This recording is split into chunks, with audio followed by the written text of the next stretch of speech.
Hello friends, स्वागत है आपका गेट सरकारी जॉब अपडेट में। तो आज के इस वीडियो में बात करने वाला हूं बैंक ऑफ बड़ौदा की तरफ से रिक्रूटमेंट आ चुकी है ऑफिस असिस्टेंट यानी प्यून की, और रेगुलर बेसिस पर आ चुकी है ये रिक्रूटमेंट।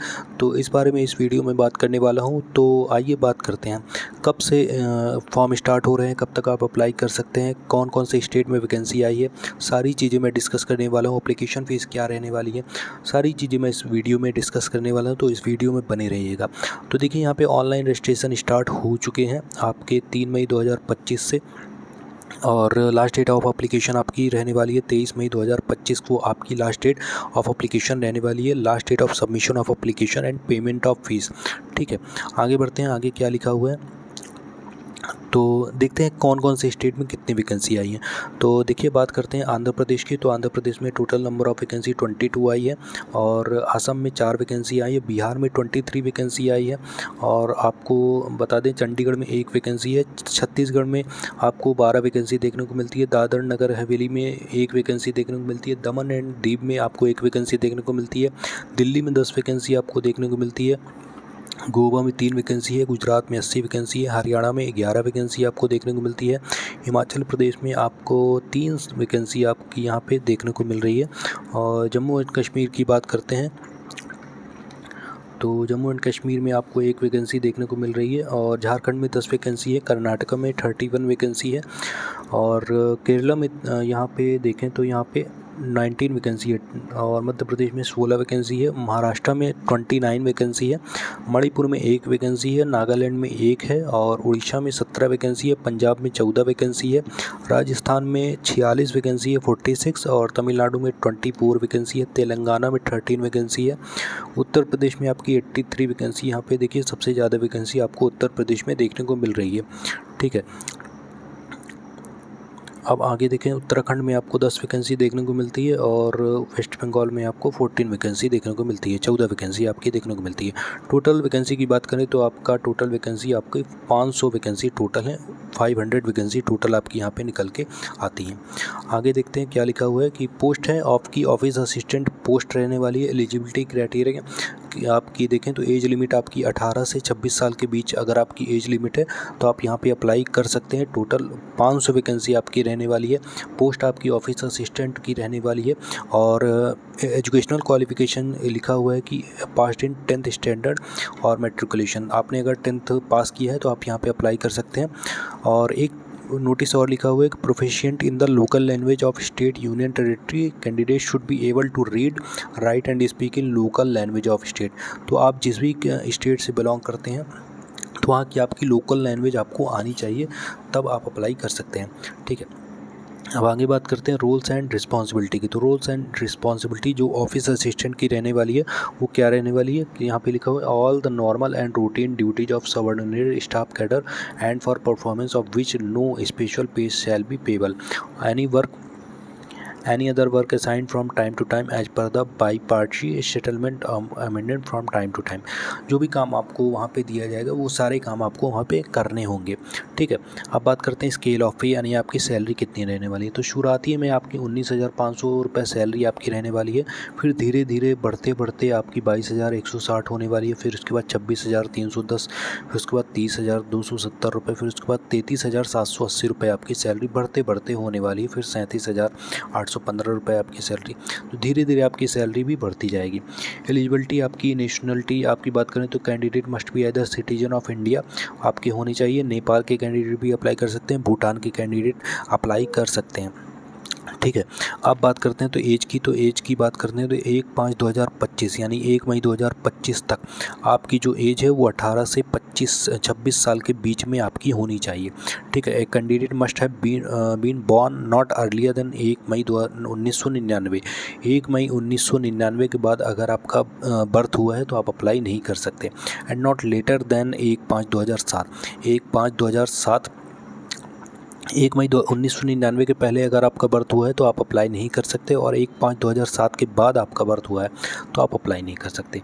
ठीक है, अब रिलैक्सेशन जो आपको मिलता है तो वो जो भी कैंडिडेट्स हैं उनको जो रिलैक्सेशन मिलता है वो मिलने वाला है। शेड्यूल कास्ट में 5 या 7 साल का, अदर बैकवर्ड क्लासेस को 3 साल का, पर्सन विद बेंचमार्क डिसेबिलिटी को 10 साल का, और एक्स सर्विसमैन को आपको यहाँ पे देखने को मिलता है 8+ ईयर डिसेबल्ड एक्स सर्विसमैन। तो ये सारी चीज़ें आपको देखने को मिलती हैं, ठीक है। आगे देखते हैं क्या नोटिफिकेशन में लिखा हुआ है। रिजर्वेशन, ये सारी चीज़ें आप डिटेल में पढ़ लीजिएगा। रिजर्वेशन जो भी कैंडिडेट्स हैं उनको रिजर्वेशन मिलने वाला है, ठीक है। आगे बात करते हैं कि और क्या क्या यहाँ पे लिखा हुआ है। डिसेबिलिटी का पूरा जो डिटेल है वो आप पढ़ लीजिएगा सारी चीज़ें, ठीक है। एजुकेशनल क्वालिफिकेशन, जैसे कि मैंने आपको बताया कि the minimum educational qualification shall be 10th standard. तो 10th स्टैंडर्ड अगर आपने पास किया है तो आप यहाँ पे अप्लाई कर सकते हैं, ठीक है। आगे बात करते हैं एप्लीकेशन फ़ीस। एप्लीकेशन फ़ीस देखिए आप, ये आपकी जो रहने वाली है वो 600 रुपये आपकी एप्लीकेशन फ़ीस रहने वाली है। Payment gateway charges for general EWS and OBC candidates, आपकी 600 रुपये एप्लीकेशन फ़ीस है, प्लस जो पेमेंट गेटवे चार्जेस लगेंगे वो आपके लगने वाली हैं, ठीक है। और यहाँ पे 100 रुपये एप्लीकेशन फ़ीस आपकी रहने वाली है for SC ST PWD candidates के लिए, ठीक है। और जो टैक्सेस वगैरह हैं वो आपके लगने वाले हैं। प्री एग्जाम ट्रेनिंग अगर आप करना चाहते हैं तो आपकी यहाँ पे प्री एग्जाम ट्रेनिंग आप कर सकते हैं। The bank arranges pre examination training for SC ST OBC PWD candidates. Pre examination training होती है, वो आप अटेंड करना चाहते हैं वो आप अटेंड कर सकते हैं। SC ST OBC कैंडिडेट्स के लिए यहाँ पे रहने वाली है। लोकेशन ऑफ पोस्टिंग के लिए लिखा हुआ है the place of posting will be dependent upon the banks requirement from time to time. Candidates shall be placed at any of its office branches in its state UT for which the candidates has applied. तो जो candidates वो कहीं पे भी आपकी posting हो सकती है, जहाँ से कैंडिडेट्स ने अप्लाई किया है तो उस स्टेट के अंदर आपकी पोस्टिंग कहीं पे भी हो सकती है। प्रोबेशन पीरियड आपका 6 महीने का रहने वाला है।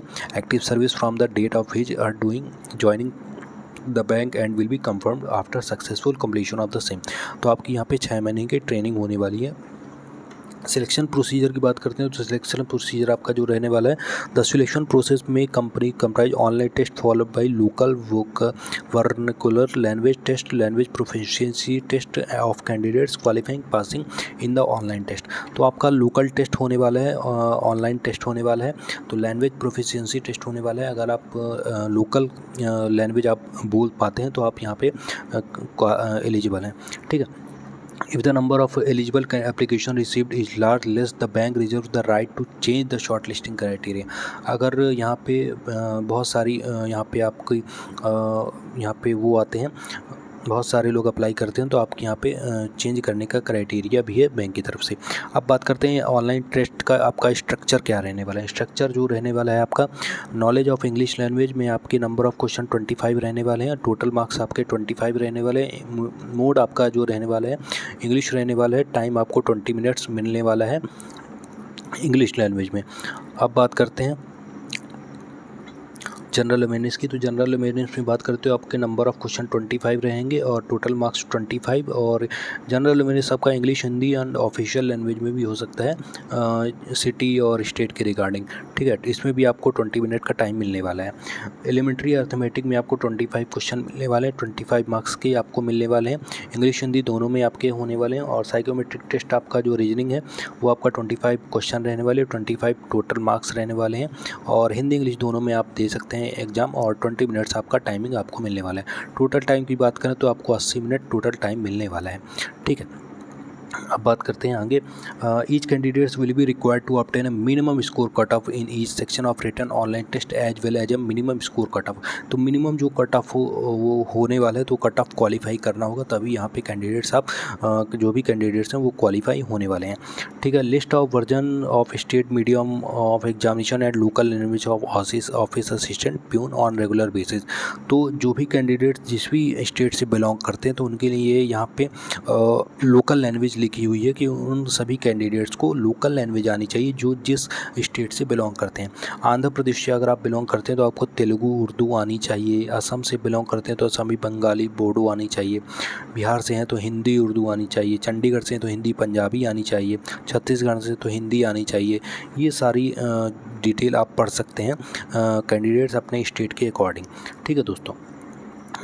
अब यहाँ पे आगे क्या लिखा हुआ है, तो please note that the candidates will not be permitted to appear for online test without the following documents. तो आपको एग्जामिनेशन में जाना है तो आपको डॉक्यूमेंट्स आपको ये रख लेना है। क्या क्या रख लेना है, valid call letter for respective date and session of examination, admit card आपको रख लेना है, फोटो आइडेंटिटी प्रूफ यानी आधार कार्ड पैन कार्ड जो भी आपका आइडेंटिटी प्रूफ है वो आपको रख लेना है। And one additional one additional photograph, एक फ़ोटो आपको अपने साथ रखनी ही है, same as uploaded in online application, जो आपने एप्लीकेशन फॉर्म में अपलोड किया है वो आपको एक फ़ोटो रखनी ही होगी, ठीक है।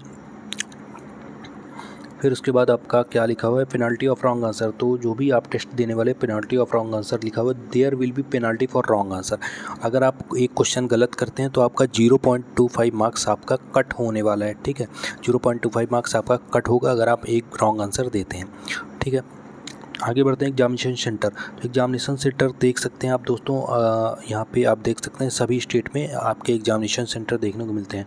अगरतला है, देहरादून है, इंदौर है, लेह है, पांडुचेरी है, उदयपुर है, अहमदाबाद, गांधीनगर, धनबाद है, जबलपुर है, लखनऊ है, पुणे, वडोदरा, ऐजावल, हुबली, धनबाद, जयपुर, लुधियाना, रायपुर, वेल्लोर, अम्बाला, दीमापुर, जालंधर, मदुरई, राजकोट, विरुधुनगर, अमृतसर, फरीदाबाद, जम्मू, मंगलोर, रांची, विशाखापट्टनम, आसनसोल, फतेहगढ़ साहिब, जमशेदपुर, मीरठ, सालेम, औरंगाबाद, गंगटोक, जोधपुर, मोहाली, शिलोंग, बड्डी, गाजियाबाद, कल्याणी, मुंबई, नवी मुंबई और शिमला, ये सारे आपके जो होने वाले हैं एग्जामिनेशन सेंटर आपके होने वाले हैं।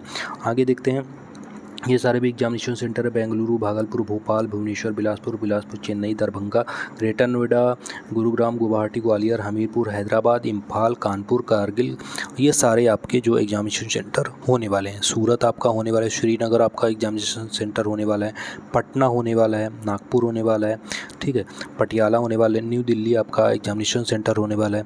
तो ये सारे आपके एग्जामिनेशन सेंटर होने वाले हैं। आप अपने स्टेट के अकॉर्डिंग अपना एग्जामिनेशन सेंटर चेक कर सकते हैं, ठीक है। अब बात करते हैं आगे इसमें क्या डिटेल लिखी हुई है। डॉक्यूमेंट्स आपको जो भी लिखा हुआ है तो आपको यहाँ पे डॉक्यूमेंट्स ले जाने होंगे, ठीक है। अब देखते हैं कि आप अप्लाई कैसे कर सकते हैं, हाउ टू अप्लाई। तो अप्लाई करने के लिए आपको जस्ट आज जाना है bankof.Baroda.in/career.html, इसमें इस ऑफिशियल वेबसाइट पे आपको चले जाना है। इसका लिंक मैं आपको डिस्क्रिप्शन में दे दूँगा, तो उधर से आप डायरेक्टली अप्लाई पेज पे चले जाएंगे और आपको वहाँ पे जाके रजिस्टर कर लेना है, ठीक है। और सारी गाइडलाइन आप इस PDF में आपको पढ़ लेना है। तो PDF में आपको PDF का लिंक आपको डिस्क्रिप्शन में दे दूँगा, तो उधर से आप PDF भी डाउनलोड कर पाएंगे, ठीक है दोस्तों। तो ठीक है दोस्तों, तो इस वीडियो में मैंने जो मेन डिटेल थी वो मैंने कवर कर दी है, तो आपको बस इस सारे वीडियो को चेक कर लेना है, ठीक है दोस्तों। तो इस वीडियो में इतना ही था, मिलते हैं हम नेक्स्ट वीडियो में। Thank you.